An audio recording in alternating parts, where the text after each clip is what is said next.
Have you ever noticed something strange? There are people who are incredibly kind, always helping others, always trying to keep the peace. But somehow, they are often the ones people disrespect the most. Others interrupt them, cross their boundaries, sometimes even treat them like their value does not matter. So what is really going on? Why do kind people so often get pushed around, while some people barely seem to try and still get respected? The truth is, it is not about how strong you are. It comes down to a few small signals in the way you react. Signals that quietly teach people how to treat you. And in this video, you will see 5 very small habits that can make people respect you more, or keep stepping over you without you even realizing it. The first signal that makes people easily disrespect you is when you try to please everyone. You've probably been in this situation before. You think that if you're kind, if you're always helpful, people will respect you more.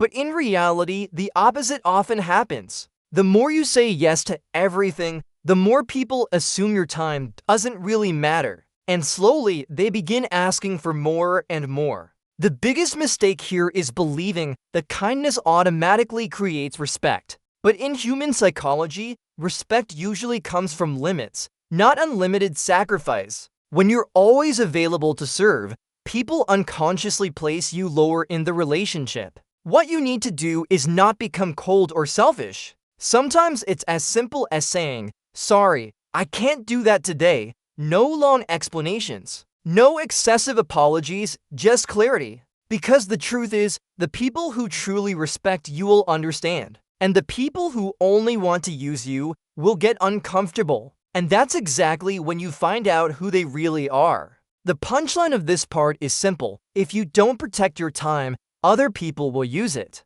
The second signal that makes people easily disrespect you is hidden in the way you speak. Imagine a meeting or a group conversation. You have an idea, you want to say something. But before you speak, you start with phrases like, "Well, I'm not really sure, but maybe I'm wrong, but." You think that makes you sound humble and agreeable. But in social psychology, openings like that send a very different signal. It quietly says you're not sure about yourself. And when you're not sure about your own words, people won't treat them as something important. This is a very common mistake. Many people think confidence means speaking loudly, speaking a lot, or arguing aggressively. But real confidence usually shows up as simplicity. People who are respected usually speak in a clear and concise way. For example, "This is what I think." No explaining ...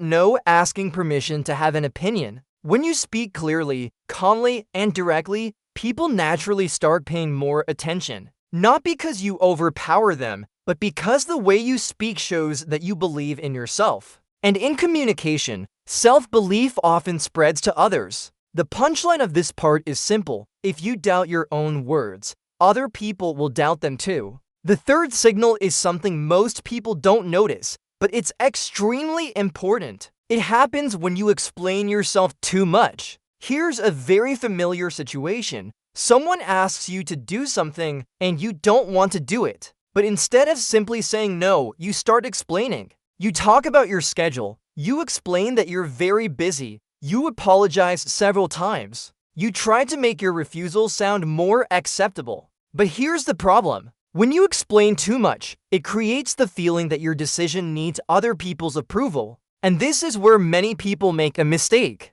In the psychology of power, the more you justify yourself, the more authority you lose. People who are respected usually speak less. Sometimes they simply say, "I can't do that today," and then they stop. No 5 extra reasons, no 3 extra apologies. The silence after your decision is what gives it weight. People may not like it, but they will understand that your boundaries are real. The punchline of this part is simple. The shorter your decision, the clearer your boundary. The most dangerous part is when you don't stay loyal to your own boundaries. A lot of people say they don't like being treated badly, but when it happens, they still let it slide. For example, a friend is always late when meeting you. A coworker keeps pushing their work onto you. Someone you know often makes disrespectful comments. You feel uncomfortable, but you stay quiet. And this is where things become dangerous. because what you tolerate becomes the new rule. In behavioral psychology,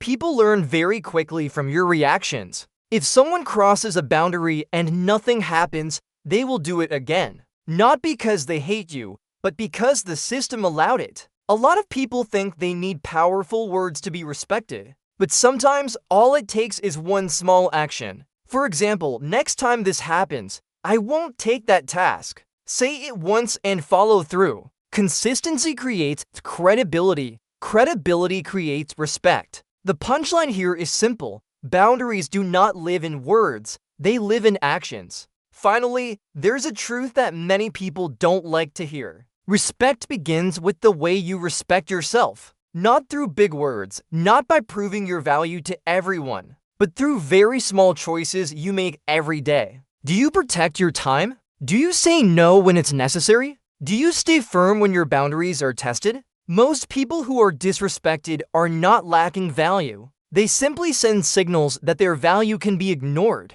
The good news is those signals can change. Starting today, try one very simple thing. Choose one situation where you usually give in, and this time, respond a little differently. Speak less, be clearer, and hold your boundary. Because when you start valuing yourself, other people usually have no choice but to do the same. So here's the truth. People don't decide to respect you in one dramatic moment. They decide it slowly, through the small signals you send every day. If you constantly explain yourself, ignore your own boundaries, and try to please everyone, people learn something very simple. Your limits are flexible. But once you change those signals, everything starts to shift. Because respect rarely comes from forcing others to treat you better. It comes from showing them that you treat yourself differently. So the next time someone crosses a line, don't rush to justify, don't rush to fix the tension. Pause, speak clearly, and protect your boundary.